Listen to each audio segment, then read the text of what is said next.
J'aimerais, avant de prendre ma retraite, certainement avoir un impact direct sur les patients. Donc, c'est sûr que n'étant pas médecin et plutôt ingénieur, bien, si je peux développer une technologie qui va permettre de sauver des vies, je vais avoir accompli quelque chose d'important.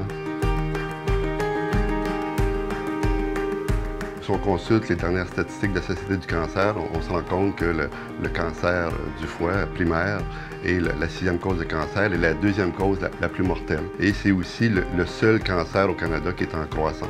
Donc le gros défi pour augmenter le taux de détection de cancer du foie et de permettre de développer de nouvelles modalités d'imagerie. Donc, lorsqu'un clinicien regarde une image échographique, la granularité de l'image échographique rend difficile la détection des nodules cancéreux.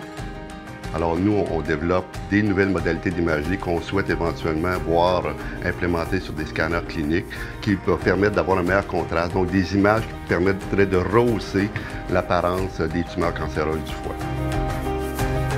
Donc l'objectif à court terme, bien entendu, c'est de valider nos nouvelles modalités d'imagerie qui nous permettent d'obtenir des nouveaux contrastes. Et pour ce faire, on va se servir de l'IRM clinique comme mesure de référence. L'objectif à moyen terme, c'est d'utiliser des paramètres provenant de nos nouvelles modalités d'imagerie échographique dans le cadre d'un algorithme d'intelligence artificielle pour voir si on est capable d'augmenter les performances diagnostiques en utilisant des groupes tests.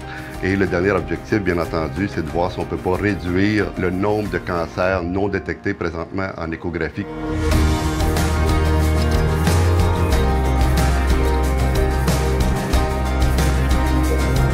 Le soutien au Cotec change tout pour nous.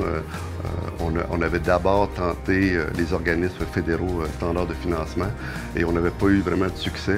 Suite à l'apparition du concours Oncotech, c'est sûr que j'ai senti une opportunité incroyable. La relation établie avec Siemens va nous faciliter éventuellement d'intégrer nos technologies au niveau des échographes cliniques et d'avoir un impact direct sur les patients. Le premier impact va être la communauté des patients du CHUM qui vont pouvoir bénéficier de notre technologie, mais par la suite, si Siemens voit vraiment un potentiel diagnostic, la technologie va être rendue disponible à l'échelle mondiale.